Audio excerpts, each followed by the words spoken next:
आज आमे बनेबा बिना गैस जलई एकदम ठंडा ठंडा मीठा कौलिया सुपर टेस्टी पाचिला आंब एवं ब्रेड रो रसमलाई। पूजा पर्व किंबा घरे केई कुणिया आसीबार थिले आपण एही रेसिपी को फटाफट बिना परिश्रम रे एवं खूब अल्प समय रे अति सहज रे आपण यहाँ को तैयारी करि परिबे। एकदम नरम कौलिया रसमलाई बनाया पे मु एठारे गोटे बासन रे हाफ लिटर सिजा होइतिबा रूम टेम्परेचर रो खीर नेइछि। घरे रेगुलर रे जो खीर आसे ताहा नेइछि। खीर रे 4 बड़ चम्मच चीनी गुंड पकेइछि। चीनी गुंड खूब सहज रे खीर रे मिक्स होई जाई थाए। बाकी आपण एथिरे चीनी गुंड बदल रे चीनी भी पकेई परिबे। मु एथिरे चीनी रो परिमाण टिके कम रखिछि। बाकी आपण निज स्वाद हिसाब रे एथिरे चीनी पकेइबे। खीर को अधिका गाढ़ा किंबा क्रीमी टेक्सचर दबा पई 4 बड़ चम्मच मिल्क पाउडर पकेइछि। मिल्क पाउडर रो परिमाण भी आपण निज हिसाब रे कम बेसी करी ऐड करि परिबे। बाकी आपण जे कोनसी ब्रांड रो मिल्क पाउडर नै परिबे। एठारे जरूरी पॉइंट मने रखिबे रूम टेम्परेचर रो ही खीर नेबे। बढ़िया कलर एवं फ्लेवर पई मु एथिरे 3-4 चम्मच केसर मिसा होइतिबा खीर भी ऐड करिछि। केसर बदल रे आपण ऑरेंज फूड कलर भी नै परिबे किंबा एही स्टेप को स्किप भी करि परिबे। एबे आमे एही सब को एभली मिक्सर सहाय्य रे भलो भाबरे मिक्स करि नबा।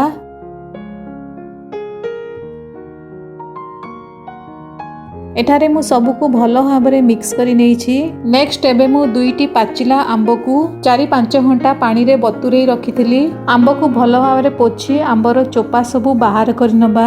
एठारे मु आंबर चोपा सबु बाहर करि नेइछि। एबे आमे आंब को एभली छोट छोट पीसेस करि काटि नबा। एठारे जरूरी पॉइंट मने रखिबे आंब मिठा ही नेबे। आंब को मु एठारे छोट छोट पीसेस रे काटि नेइछि। गोटे मिक्सर जार रे काटि रखितिबा आंब को दबा एवं बिना पानी दे यहा को हमें स्मूथ चिकन करी ग्राइंड करिबा। एभली स्मूथ चिकन करी आंब को ग्राइंड करी नेबे। एबे आमे रेडी करी रखितिबा खीर रे एही आंबर पल्प को ऐड करिबा एवं पुणी थरे सबु को भलो भाबे मिक्सर सहाय्य रे मिक्स करी नबा। एठारे आपण देखि जानि पारुथिबे आंब रसमलाई रो रस केते जल्दी फटाफट तैयारी होई गला। अल्प किछि आलमंड को चॉप करिकि पकेइछि। अल्प किछि काजू को भी एभली छोट छोट काटिकि पकेइछि। अल्प किछि पिस्ता को भी छोट छोट काटिकि पकेइछि। एठारे आपण देखिले ना बिना परिश्रम रे बिना कुकिंग रे केते जल्दी रसमलाई रो रस हमर तैयारी होई गला। रसमलाई रो थिकनेस भी एकदम परफेक्ट अछि।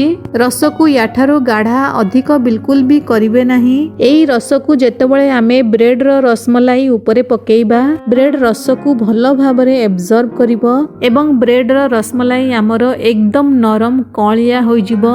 जदि आपण रसमलाई रो रस को याठारो अधिका गाढ़ा करिवे तेबे ब्रेड भीतर को रसमलाई रो रस भलो भाबरे जीव नाही जहा फल रे रसमलाई गुड़िक नरम सॉफ्ट हेबो नाही। सेति पई रस को एतिकी ही पतला रखिबे। एबे आमे एही रस को फ्रिज रे ठंडा हेबा पई रखि दबा। एबे मु एठारे गोटे मिक्सर जार रे 6-7टा काजू नेइछि। 6-7टा आलमंड भी पकेइछि। आपण एथिरे अल्प किछि मखाना भी पकेई परिबे। मु एथिरे मखाना ऐड करि नाही। बढ़िया बासना पई मु एथिरे 4-5टी गुजराती भी पकेइछि। एबे आमे एही सब को पाउडर हेबा पर्यंत ग्राइंड करि नबा। एठारे गोटे कथा मने रखिबे बिल्कुल भी अधिका यहाँ को ग्राइंड करिबेनी नहले ड्राई फ्रूट रु तेल बाहरी पारे। एभली पाउडर हेबा पर्यंत ग्राइंड करि नेबे। एबे मु एठारे घर तैयारी हाफ लिटर खीर रो छेना नेइछि। एथिरे 1.5 चम्मच चीनी गुंड पकेइछि। आपण एथिरे 2-3 चम्मच भी चीनी गुंड पकेई परिबे। मु रेसिपी को टिके कम मीठा करिकि बनौछि। अल्प किछि आलमंड को छोट छोट काटिकि पकेइछि। अल्प किछि पिस्ता को भी छोट छोट काटिकि पकेइछि। अल्प किछि किसमिस को भी छोट छोट काटिकी पकेइछि। एबे मु एथिरे बाइंडिंग पई आमे जेउ काजू बादाम आदि को ग्राइंड करी रखिथिले सेथिरो गोटे बड़ चम्मच एथिरे ऐड करिछि। गोटे बड़ चम्मच खीर गुंड भी पकेइछि। बाइंडिंग पई आपण डेसिकेटेड कोकोनट पाउडर भी व्यवहार करि परिबे जहा फल रे एथिरे थिकनेस आसीबो एवं बाइंड करिवा सहज हेबो। एबे सब को भलो भाबे मिक्स करिबा। वर्तमान रसमलाई रो स्टफिंग हमरो रेडी होई गला। एबे मु एठारे किछिटा फ्रेश कौलिया ब्रेड नेइछि। सेथिरो गोटे ब्रेड नेइ गोटे छोटो गोल गिना सहाय्य रे एभली राउंड शेप रे ब्रेड को कट करि नबा। बाकी सबु ब्रेड को हमें एभली गोल शेप रे कट करि नबा। एबे हमें राउंड शेप रे कटा होइतिबा गोटे ब्रेड नेइ ता ऊपरे आधा चम्मच पनीर रो स्टफिंग देई एभली भाबे टिके खेळेई की रखि दबा।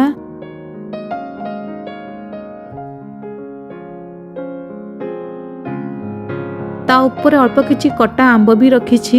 एबे हमें या ऊपर आउ गोटे गोल ब्रेड को सैंडविच भली रखिबा। तापरे हलुका हाथ रे ब्रेड को टिके एभली प्रेस कर दबा।